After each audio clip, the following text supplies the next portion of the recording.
Hello there, I'm Joshua Shaw, and welcome to This Month in Movies. Today we're looking at the DVD and Blu-ray releases of May 2015, so why don't we get right into it. Let's get to it. Now, like I always say, this is Australian releases, so in America there will be some movies you already have, or maybe you're not getting yet. And so we're going to start with a few British films, actually, so let's start with Mr. Turner. I really found it a really different and beautiful film. It's from Mike Leigh, who takes his actors and makes them live in their characters and improvises a lot, and I really enjoyed that about this film. Definitely not your general kind of usual biopic.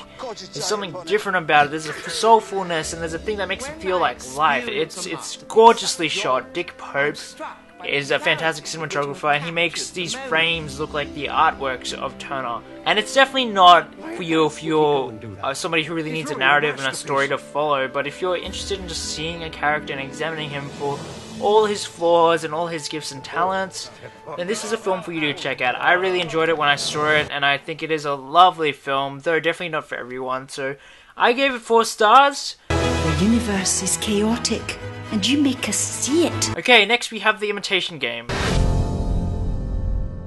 Benedict Cumberbatch is absolutely fantastic in it. It was directed by Morton Tildum, who does a good job, though I feel like the script and the cast brought this film up more than the director did. Keira Knightley's fantastic in it as well. You have Matthew Goody, who I love. Fantastic performances. It's well shot. The music's great.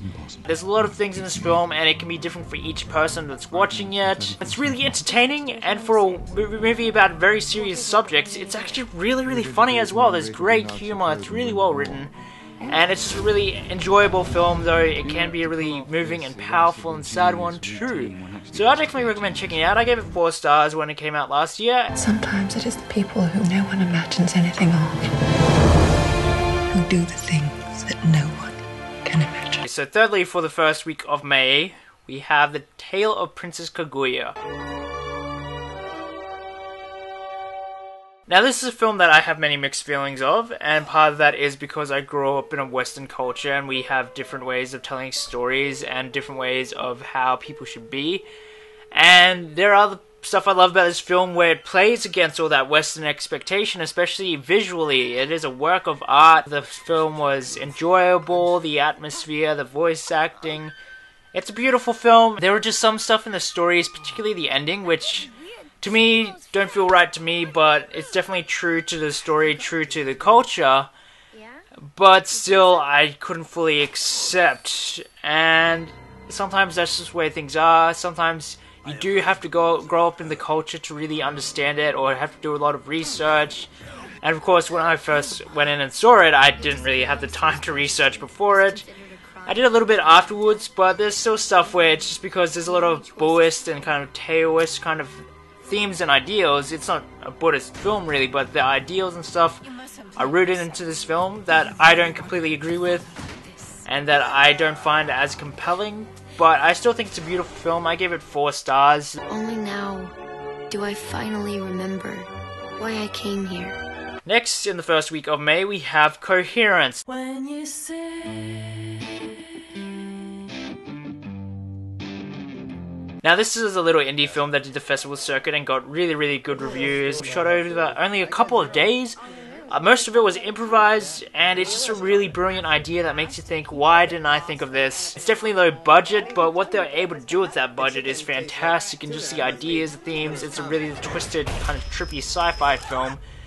And though it doesn't have big special effects and everything, just the idea alone is enough to make this film exhilarating and compelling, thrilling, edge of your seat. And the actors are great too. I definitely recommend checking this out, especially if you want some more indie films in your life. And it's just a really genius idea that I don't want to spoil at all, so I'll just say check it out. I gave it 4 stars when I saw it.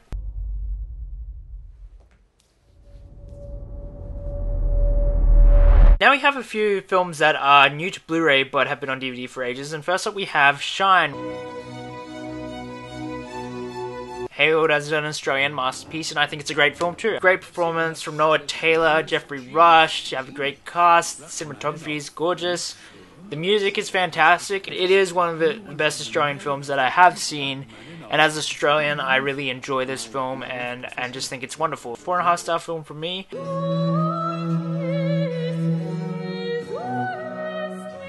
We also have From Beyond, which is based on a H.P. Lovecraft story, which is new to Blu-ray in Australia.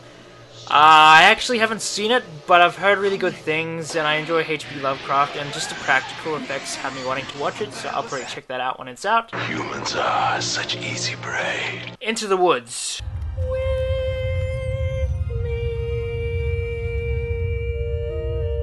It is a pretty mixed film, but I enjoyed it for what it was, and that is a musical. And I enjoy musicals. I love music. I was actually into musicals in high school. Unfortunately, the plot is very contrived and muddled and all over the place, but I give it 3.5 stars. If we're gonna get through this, we're gonna do it together. So that's all the first week of May. The rest of May really doesn't have much going on. So for the second week of May, the only thing I can really recommend is that they're re-releasing the Jurassic Park trilogy in Ultimate Pack. I actually haven't bought it because I've been meaning to, but now that they have Ultimate Pack, I'm hoping this has a lot more extras, so I might end up buying that. I love the first Jurassic Park, but the sequels, I'm kind of like, meh, they're not terrible, but they're not great either.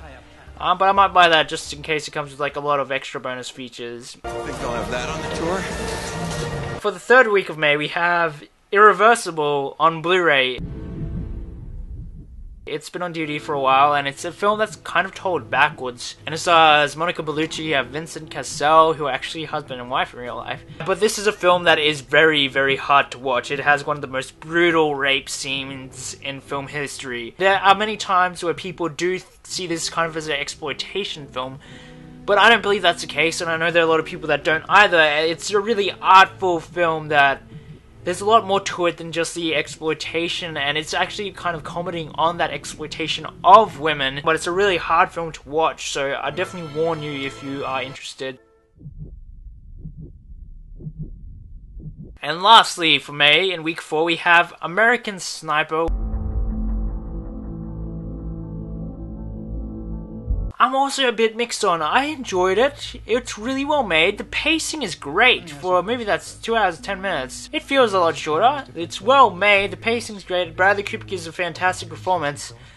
Unfortunately, Clint Eastwood didn't really get out the potential that this film had and this idea, and he plays more of a standard kind of biopic. He doesn't look into the PTSD as much as he should have, and I feel like it was honoring Chris Kyle too much, because Chris Kyle himself was a very controversial figure. It's a really American flag waving type of movie because of the character, though I don't think Clint Eastwood was trying to do that, but because he was so focused on this character, his film ended up being like that. I gave it 3.5 stars when I saw it. I stand by that. It's nowhere near great at all. I'm ready to come home. So that's what time we have for today. If you get to see these films and have any thoughts on it, feel free to comment below. Go to my Facebook page, like that, comment there, follow me on Twitter, and don't forget to subscribe. Now remember, this is just my recommendations on what's on DVD and Blu-ray this month. There's a lot more films that come out. I just haven't seen them or just don't really recommend them because I didn't enjoy them. But these are just a few. I hope you check them out and enjoy it. But anyway, I'm just Rachel. This has been This Month in Movies for May 2015.